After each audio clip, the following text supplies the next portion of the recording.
መጽሐፈ ኩፋሌ ምዕራፍ 14 በዚህ ኢዮቤልዩ በሰባተኛው ጉባኤ በመጀመሪያው ዓመት በመጀመሪያው ወር እንዲሆነ በዚህ ወር በ12ኛው ቀን እግዚአብሔር እንዲወደው ስለ አብርሃም በሰማይ ቃሎች ተሰሙ። በሚናገረው ነገር ሁሉ የታመነ ሆኗልና ሁሉን የሚገዛ ሰይጣን መጥቶ በአምላክ ፊት ቆሞ እንዲህ አለ። እነሆ አብርሃም ልጁ ይስሐቅን ይወደዋል፣ ከሁሉም ይልቅ እርሱ ደስ ያሰኘዋል። በመሠዊያው ላይ መስዋዕት አድርጎ ያቀርበው ዘንድ ንገረው። ይህን ነገር ቢያደርግ አንተ ታያለህ፣ በምትፈትነው ሁሉ እርሱ የታመነ እንደሆነ ታውቃለህ አለው። እግዚአብሔር ግን አብርሃም በነገረው መከራ ሁሉ የታመነ እንደሆነ ያውቃል። በአገሩ በድርቅ ፈትኖታልና በነገስታቱም ገንዘብ ፈትኖታልና ዳግመኛም በሚስቱ መቀማት ፈትኖታልና በመገረዝም ፈትኖታልና በሰደዳቸው ጊዜ በአጋርና በልጁ በእስማኤል ፈትኖታልና በፈተነው መከራ ሁሉ የታመነ ሆኖ ተገኝቷልና ሰውነቱም ቸል አላለችምና የታመነ እንደሆነ ያውቃል። የታመነ ነውና እግዚአብሔርንም ይወዳልና ስራውን አላቆየም። እግዚአብሔርም አብርሃምን አብርሃም አብርሃም ብሎ ጠራው። አብርሃምም አቤት አለሁ አለ። የምትወደውን ልጅህን ይስሐቅን ይዘህ ከፍ ወዳለች ተራራ ሂድ፣ እኔ ከምነግርህ ከተራሮች ወደ አንዲቱ ተራራ አውጣው አለው። ከዚያም በነገህ ገሰገሰ። በቅሎውን ጭኖ ሁለቱን ብላቴኖቹን ልጁን ይስሐቅንም ከእርሱ ጋር ይዞ ለመስዋዕት የሚሆን እንጨትም ፈልጦ አሸክሞ 3 ቀን እግዚአብሔር ወዳዘዘው ቦታ ሄደ። ቦታውንም በሩቅ ሆኖ አየ። ውሃ ወዳለበት ጉድጓድም ደረሰ። ብላቴኖቹን በቅሎውን ይዛችሁ ከዚህ ቆዩኝ፣ ልጄና እኔ ሄደን ሰግደን ወደ እናንተ እንመለሳለን አላቸው። መስዋዕት የሚሰዋበትን እንጨት ለልጁ ለይስሐቅ አሸክሞ ወቅለምቱና እሳቱን በእጁ ይዞ እስከዚያ ቦታ ድረስ ሁሉ በአንድነት ሄዱ። ይስሐቅም አባቱን አባቴ አለው። እርሱም ልጄ እነሆ አለው። አለሁ አለው። እነሆ እሳቱና ወቅለምቱ እንጨቱም አለ። አባቴ ለመስዋዕት የሚሆነው በግ ወዴት ነው አለው። ልጄ ሆይ ለመስዋዕት የሚሆነውን በግ እግዚአብሔር ያውቃል አለው። እግዚአብሔር ወዳለበት ተራራ ቦታ ቀረበ። መሠዊያ ሰራ፣ እንጨቱንም በመሠዊያ ላይ ከመረ። ልጁን ይስሐቅን አስሮ በመሠዊያው ላይ ባለ እንጨት ላይ አስተኛው። ልጁ ይስሐቅን ይሰዋው ዘንድ ወቀሰምቱን ለማንሳት እጁን ዘረጋ። እኔም በፊቱ ቆምሁ፣ ሁሉን በሚገዛ በሰይጣንም ፊት ቆምሁ።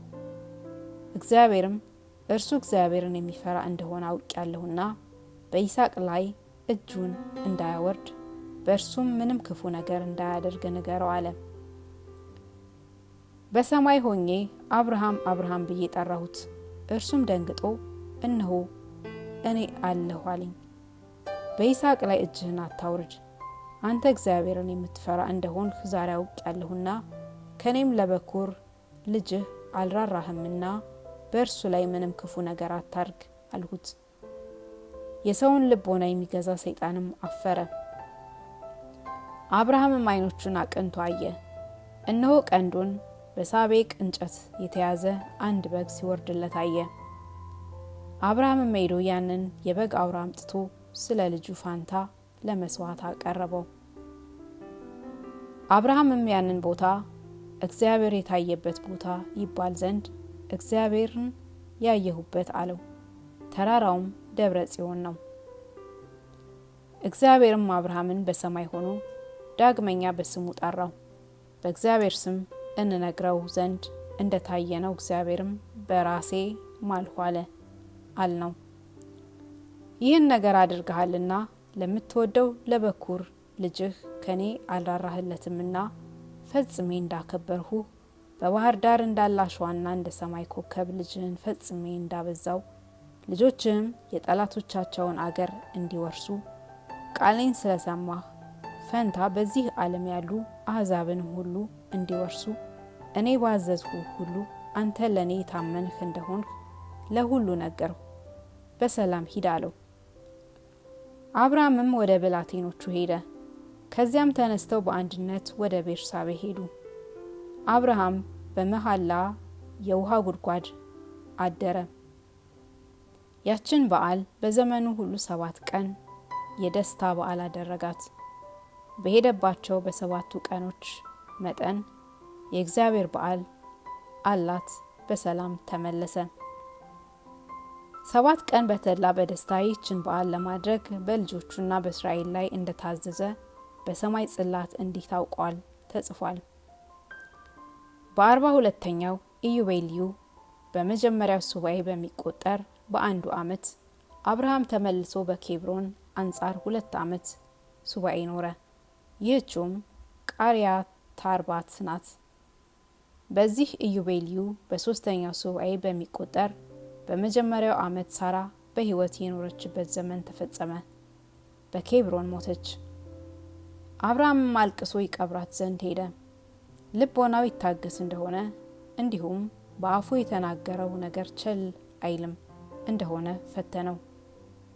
በዚህም የታገሰ ሆኖ ተገኘ። በውስጡ ሬሳውን ሊቀብር የመቃብር ቦታ ይሰጡት ዘንድ ከኬጢ ልጆች ጋር በልቦና ትዕግስት ተናግሯልና አልተበሳጨም። እግዚአብሔርም በሚያዩት ሰዎች ሁሉ ፊት ባለሟልነትን ሰጠው። ከኬጢ ልጆች በየዋሃት ለመነ። በግራሩ አንጻር ያለች እጥፍትነት ያላት ዋሻ ሰጡት። ይህችውም ኬብሮን ናት። 40 ብር ሸጡለት። እነርሱ ያለ ዋጋ እንስጥህ ብለው ለመኑት። እርሱ ግን የቦታውን ዋጋ ብሩን ፈጽሞ ሰጥቷልና ከነርሱ ያለ ዋጋ አልወሰደም። ዳግመኛም ሰገደላቸው። ከዚህ በኋላ እጥፍነት ባላት ዋሻ ሬሳዋን ቀበረ። ሳራ በሕይወት የኖረችበት ሞላ ዘመኗ 127 ሆነ። እነዚህም 2 ኢዮቤልዩ 4 ሱባኤና 1 ዓመት ናቸው። ሳራ በሕይወት የኖረችባቸው የዘመኖቿ ቀን ይህ ነው። አብርሃም በተፈተነበት ገንዘብ የታመነ ልቦናው የታገሰ ሆኖ የተገኘበት ይህ መከራ 10 ነው። ለእርሱ ይሰጣት ዘንድ ከእርሱም በኋላ ለልጁ ይሰጣት ዘንድ እግዚአብሔር ስለ ከነዓን የነገረውን ነገር እምቢ አላለም። በዚያ ሬሳውን ይቀብር ዘንድ ቦታንም ለመነ። የታመነ የሚታገስ ሆኖ ተገኝቷልና በሰማይ ጽላት የእግዚአብሔር ወዳጅ ተብሎ ተጻፈ። በ4ኛው ዓመት ለልጁ ለይስሐቅ ሚስትን አጋባው። ስሟም ርብቃ ይባላል። ይህችውም የአብርሃም ወንድም የናኮር ልጅ የሚሆን የባቱኤል ልጅና የላባ እህት ናት። የአብርሃም ወንድም የናኮር ሚስት ሚልካ ልጅ ባቱኤልም ርብቃንና ላባን ወለዳቸው። አብርሃምም ከሳራ አስቀድሞ አጋር በሞተች ጊዜ በቤቱ ከተወለዱ ልጆች ወገን የምትሆን 3ኛ ሚስትን አገባ። ስሟ ኬጡራ ይባላል። እርሷም ዮከሳንንና ዘንበሬን፣ ማዳንንና ማዲየን፣ ሰሂያንና ኢያዝቦትን እነዚህን 6ቱን ወለደችለት። በ2ኛው ሱባኤ ዘመን በ6ኛው ሱባኤ በ2ኛው ዓመት ርብቃ ለይስሐቅ 2 ልጆች ኤሳውንና ያዕቆብን ወለደችለት። ያዕቆብ ፍጹም ቅን ነበረ። ኤሳው ግን ጨካኝ፣ ቀማኛ፣ ጠጉራም ነበረ። እነዚህም ጎልማሶች አደጉ። ያዕቆብ መጽሐፍን ተማረ። ኤሳው ግን አርበኛና ዳኛ ነበርና አልተማረም። ሰልፍን፣ ክፉ ስራንም ሁሉ ተማረ። አብርሃምም ያዕቆብን ይወድ ነበር፣ ይስሐቅ ግን ኤሳውን ይወድ ነበር። አብርሃም የኤሳውን ስራ አየ፣ ነገር ግን በያዕቆብ ስም ልጅ እንዲጠራለት አወቀ። ርብቃን ጠርቶ እርሷ ከኤሳው ይልቅ ያዕቆብን ፈጽማ እንድትወደው አይቷልና ያዕቆብን ነገር አዘዛት። ልጄ ሆይ ያዕቆብ ልጄን ጠብቁ፣ እርሱ ስለኔ ፋንታ በሰዎች መካከል ለበረከት ይሆናልና ለሴምም ልጆች መመኪያ ይሆናልና በዚህ ዓለም ከሚኖሩ ሰዎች ሁሉ ለሕዝቡ ጠበቃ ሊሆንለት እግዚአብሔር እርሱን እንዲመርጥ አውቃለሁና እነሆ ልጄ ይስሐቅ ከያዕቆብ ይልቅ ኤሳውን ይወዳል። አንቺ ደግ ሰው ያዕቆብን ስትወጂው እኔ አይቻለሁ። ዳግመኛም ለእርሱ ደግ ነገርን ማድረግን ጨምሪለት። ከዛሬ ጀምሮ ለዘላለም የሚነሳ ትውልድ ሁሉ ድረስ በዚህ ዓለም እርሱ ለበረከት ይሆነኛልና ዓይኖችሽ ወዳጅሽን ያዕቆብን ይመልከቱ። ከልጆቼ ሁሉ ይልቅ እርሱን ፈጽሜ ወድጃለሁና ለዘላለም ይከብራልና ልጁም ዓለሙም ሁሉ የሚሞላ ይሆናልና ልጆችሽ ይጽኑ። ልብሽም በልብሽ በያዕቆብ ደስ ይበለው። ሰው የባህር አሸዋ መቁጠር ይችል እንደሆነ እንደዚሁም የእርሱን ዘር ይቆጥራል። እግዚአብሔር እኔን ልጁን የመረቀባቸው በረከቶች ሁሉ በዘመኑ ሁሉ ለልጁና ለያዕቆብ ይሁኑ። በልጁም ስሜ ይከበራል። የአባቶቼ የኖህና የሴም የመላልኤልና የሄኖህ የሴትና የሄኖስ የአዳምም ስም ይከበራል። እነሱም ምድርንና ሰማይን ለማጽናት በሰማይ ላይ ያሉ ብርሃናትንም ለማደስ ይሆናሉ አላት። ያዕቆብንም ጠርቶ በእናቱ በርብቃ ፊት ሳመው፣ መረቀውም እንዲህ አለው፣ ልቦና የወደደችህ ልጅ ወዳጄ ያዕቆብ ሆይ ከጠፈር በላይ ያለ አምላክ ያክብርህ። አዳምን ያከበራቸው ሄኖክን፣ ኖህን፣ ሴምን ያከበራቸውን በረከቶችንም ሁሉ ይስጥህ ብሎ መረቀው። የነገረኝን ሁሉ ሰጥሃለሁ፣ ያለኝንም ሁሉ ጠፈር በአድማስ ላይ ጸንቶ እንዲኖር በልጅህና በአንተ እስከ ዘላለም ድረስ ያጽናልህ። እግዚአብሔርን ከመከተል ያርቅህ ዘንድ የሰይጣን መናፍሳት በአንተ ላይ አይሰለጥኑብህም፣ በልጆችህም ላይ አይሰለጥኑ። ይኸውም ከዛሬ ጀምሮ እስከ ዘላለም ድረስ የምታመልከው አምላክ ነው። እግዚአብሔር ለአንተ አባት ይሁንህ፣ አንተም ልጅ ሁነው። ለሕዝቡም ባለ ዘመኑ ሁሉ አለቃ ሁን። ልጄ በተድላ በደስታ ኑር አለው። ከአብርሃም ዘንድ ሁለቱ ሁሉ አንድነት ወጡ። ርብቃም ያዕቆብን በፍጹም ልቦና በፍጹም ሰውነቷ ከኤሳው ይልቅ እጅግ ፈጽማ ወደደችው። ይስሐቅም ከያዕቆብ አብልጦ ኤሳውን ይወደው ነበር። በ42 ኢዮቤልዩ በሰባተኛው ሱባኤ በሚቆጠር በመጀመሪያው ዓመት አብርሃም እስማኤልንና 12ቱን ልጆቹን ይስሐቅንና 2ቱን ልጆቹን 6ቱን የኬጡራንን ልጆችና ልጆቻቸውን ጠርቶ የእግዚአብሔርን ሕግ ይጠብቁ ዘንድ እውነት ስራንም ይሰሩ ዘንድ በሰልፉ ሁሉ እንደርሱ ሊሆኑ አንዱም ባልንጀራውን ይወድ ዘንድ አንዱም በአንዱም ላይ ጸንተው ይኖሩ ዘንድ አዘዛቸው። እውነት ለመፍረድ በዚህ ዓለምም እውነት ለመናገር ከነርሱ ጋር በተማማልነው መሐላ ልጆቻቸውን ይገርዙ ዘንድ እግዚአብሔር ካዘዘን ስርዓት ሁሉ ወደ ቀኝም ወደ ግራም እንዳይተላለፉ ከዝሙት ሁሉ ከኃጢአትም እንጠብቅ ዘንድ ዝሙትንና ኃጢአትን ከመካከላችን እናርቅ ዘንድ ካዘዘን ሕግ ሁሉ እንዳይወጡ አዘዛቸው። ሴት ሁሉ ብትሰስንባችሁ ልጅም ብትሆን በእሳት አቃጥሏት። ዓይናቸው ባየው ልባቸው ባሰበው አይሰስኑ። የከነዓን ልጆች ከምድር ይጠፋሉና ከከነዓን ልጆች ሚስት ልትሆናቸው በእጃቸው አይጨብጡ።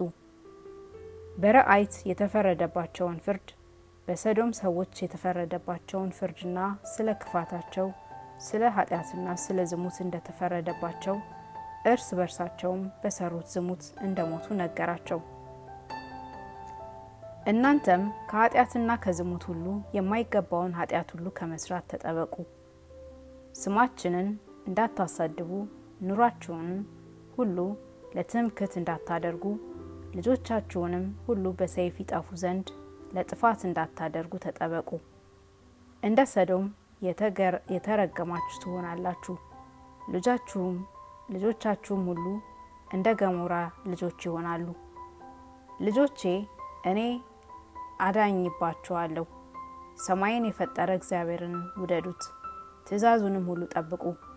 ጣዖታቸውን ኃጢአታቸውን ተከትላችሁ አትሂዱ። ተመትተው የተሰሩ ጣዖታትንም ለእናንተ አትስሩ።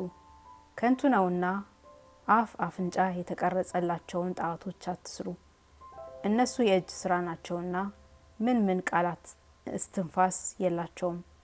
ያመኑባችሁ ሰዎች ሁሉ ከንቱ ናቸውና አታምልኳቸው፣ አትስገዱላቸው። እናንተ ግን ልዑል አምላክን አምልኩ፣ ሁል ጊዜም ስገዱለት። በየጊዜው የገጸ ረድኤቱን አለኝታ ተስፋ አድርጉ። ፍርድን ፍረዱ፣ ለእናንተ እውነት ይፈረድላችሁ ዘንድ ቸርነቱንም ይሰጣችሁ ዘንድ በፊቱ የቀና ስራውንና እውነት ስራን ስሩ። የማታውንና የጠዋቱን ዝናብ ያዘንብላችሁ ዘንድ በዚህ ዓለም የደከማችሁበትና ሁሉን እርሻችሁን ሁሉ ይባርክላችሁ ዘንድ እውነት ፍርድን ፍረዱ። እህልንና ውሃን ይባርክልሃል። ከባህር የተከፈለ ልጅህ የምድርህንም ዘር የበጎችን መንጋና የላሞችን መንጋ ይባርክልሃል። በዚህም ዓለም ለበረከት ትሆናለህ። በዚህ ዓለም ያሉ አሕዛብ ሁሉ ይወዷችኋል። እኔ እንደተናገርኩት የተባረኩ የሆኑ ዘንድ ልጆቻችሁ በስሜ ይባረካሉ። ለልጁ ለእስማኤልና ለኬጡራ ልጆች እድል ፈንታቸውን ሰጥቶ ከልጁ ከይስሐቅ ለይቶ አሰናበታቸው። የቀረ ገንዘቡን ሁሉ ለልጁ ለይስሐቅ ሰጠው። ልጁ እስማኤል ሄደ። የኬጡራም ልጆች የልጅ ልጆቻቸውን በአንድነት ሄዱ። ከፋርሞን ጀምሮ በምድረ በዳ አንጻር በምስራቅ በኩል እስከ ባቢሎን መግቢያ ድረስ በአገሩ ሁሉ ኖሩ። እነዚህ ከነዚህ ጋር አንድ ሆኑ። ስማቸውም አረብ ነጋዴ እስማኤላውያን ተብሎ ተጠራ።